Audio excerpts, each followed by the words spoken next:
So very quickly, the first thing is that just a bit of background before I actually go into 2018, 2019. One of the things that got us here is that we realized that in the church there was reduced membership. Amen? Due to many factors, both internal and external factors. Reduce and loss of income as well as a church, trying to do different things. And then little community impact or little community influence. Because, the Bible calls us the salt of the earth, and we're supposed to get in there to affect things. These were some of the things that we found were issues for us, and I wanted to do something about it. Amen? And so, for 2018, in fact, one of the things that happened in 2017 that impacted some of these things in membership, loss of income. There was a fire incident in this building in 2017. As you can see, this is downstairs. It was totally gutted, totally,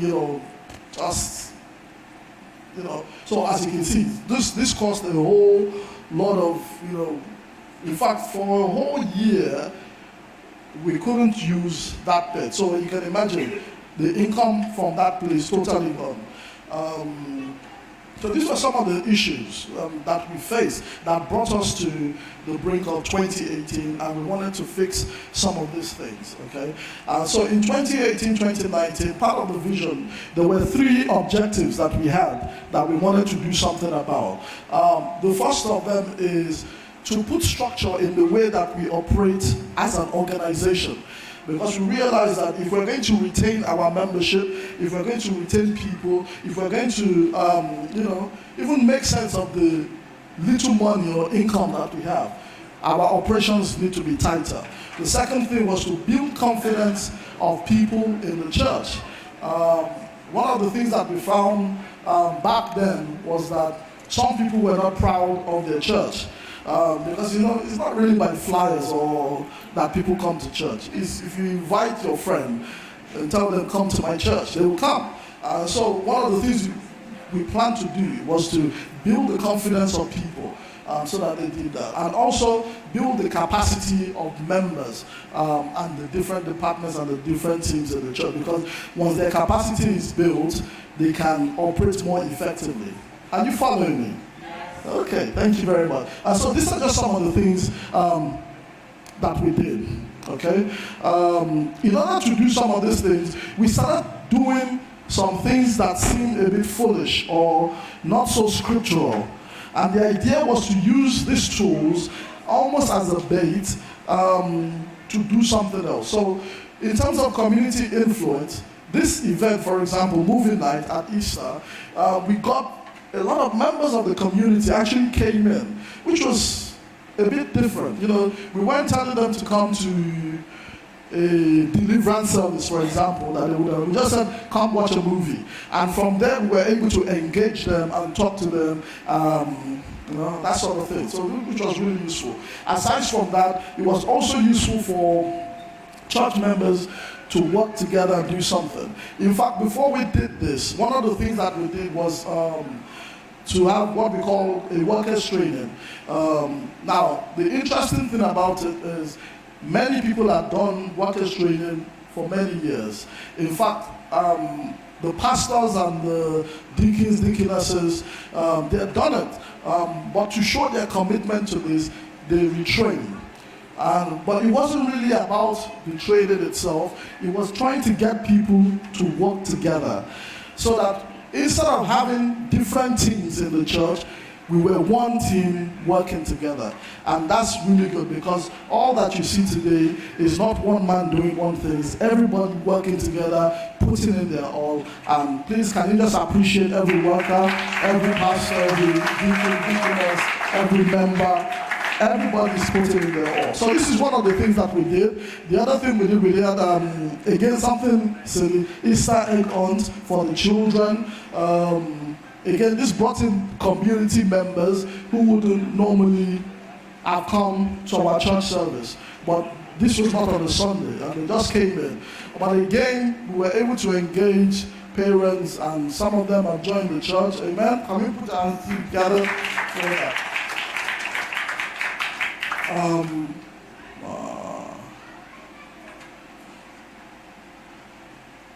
Can you help me go to the next slide, please? Okay. Is the next slide? Okay, let me start with this one. This was Mother's Day.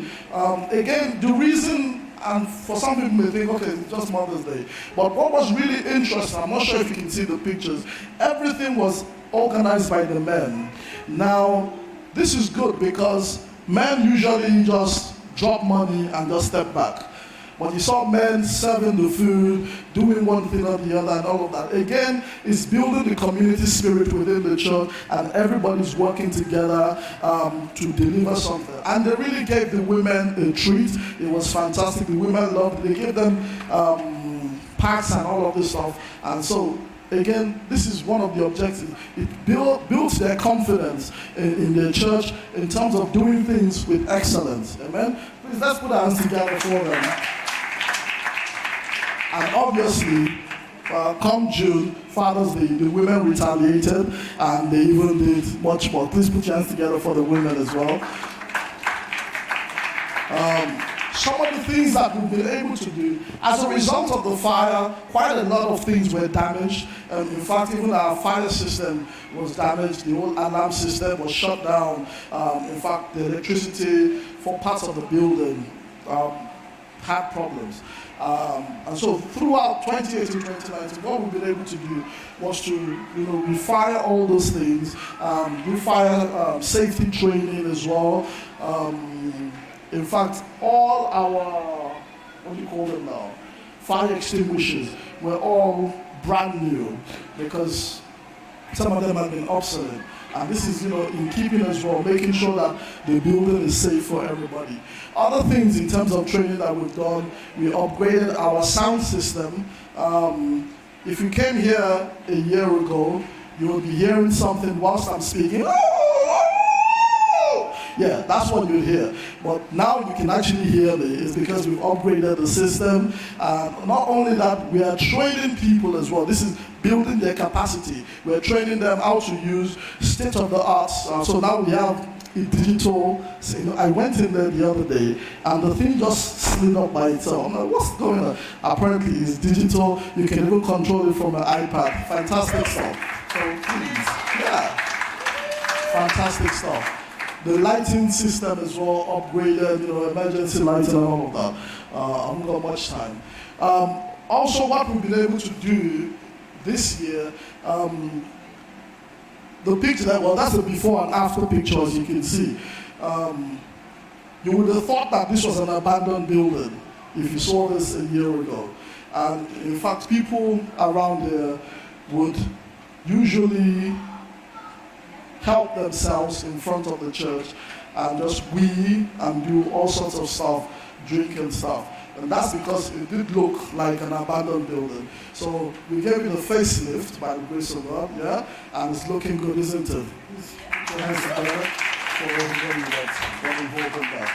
And not only in the building. So earlier on I showed you the pictures of the fire incident. This is that hall now from that fire. This is it. Come on, you can clap. Yeah. I know sometimes we like to say, I'm not doing well. Sometimes when we're doing well, let's encourage. Please encourage us. And in fact, we've had exhibitions in that hall. We've had parties in that hall. These are little things that have helped even generate some income for the church. Amen. And as well, changing the inside. There's still work to be done, but we're doing different things. This event, in terms of community influence, we did something we haven't done in a long time, taking the church to the people. And so we just said, come eat, come have barbecue. And people came, and it was a lovely time. So it was a lovely time. It was a community outreach. That's the mayor of Tower and the mayor of Hackney. I'm in between both of them.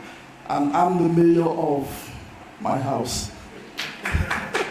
Yeah. And so it was a fantastic thing,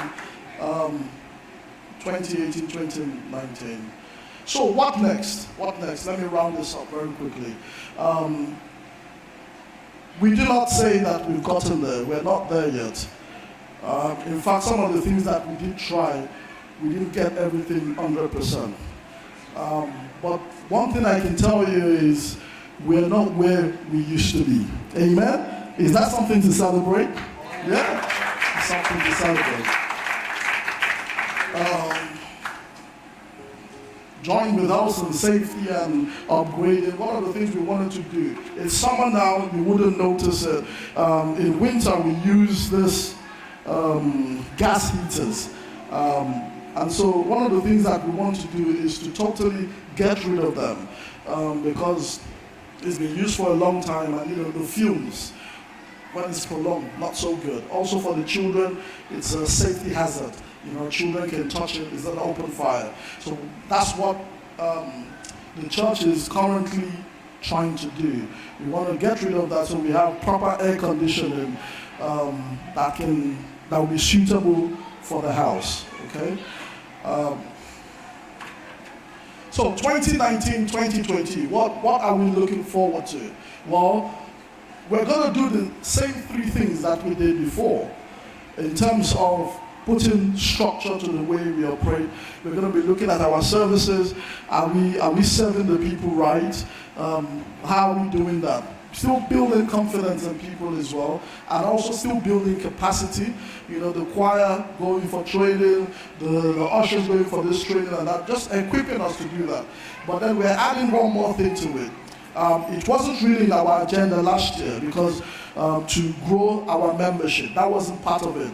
And the reason for that is, in order to grow your membership, we needed to close the back door. We needed to understand why people come in and go out. So we need to close the back door. And we believe strongly that, yes, we have now closed the back door. Amen? Is that something to appreciate God for? And so, coming for this next year is to grow our membership. Now, I've said all of this stuff because it's not just to pat ourselves on the back. I've said all of these things to say, we need you. We need you to help us do this. We need you, number one, in prayers. We're a praying church. We know that whatever we're doing, we need prayer. We need God to help us. So that's number one. We need you to also put your hands on the plow. Join the workforce. You'll be surprised. You may not be able to sing. Yes, I know. Actually, I know that because I've heard some of you sing. You can't sing, right? But you'll be surprised you can smile. And your smile can change somebody's life. Your handshake can change somebody's life. A word of encouragement to somebody who's been through hell throughout the week can change somebody's life. Okay, so we want you to join us if you don't have a church of your own. And not only that, even financially, we want you to join us. We want to, because the truth is, we can't do much without finances. We use money to do these things. When we're talking about growing our membership, it's not just having loads of people in church. What that actually means is we are impacting and influencing lives. And the only way you can do that is to actually go out. And you need money to go out. You need money to sit down, even counseling, to sit down with someone for half an hour, 1 hour, to just talk through their problems. Somebody has to give up their job to be able to do that. It needs money. And so we ask you to join us, to put your hands on the plow. If you can join the church, fantastic. Even if you can send money, fantastic. Even if you can recommend. Maybe you've got your own church and then you know somebody who's local, looking for a local church. Hey, there's a great church here. Tell them to come down, and we're a family church, and we most definitely welcome them. Amen?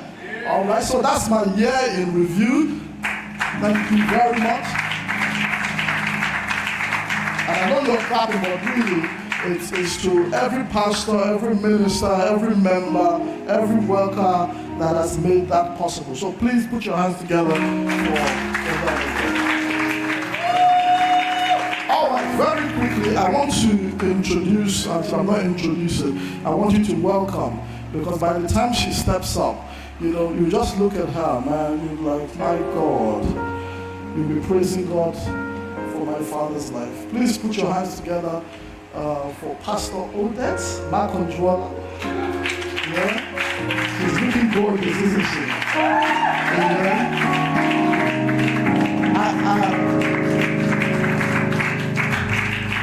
Should I tell them how old you are?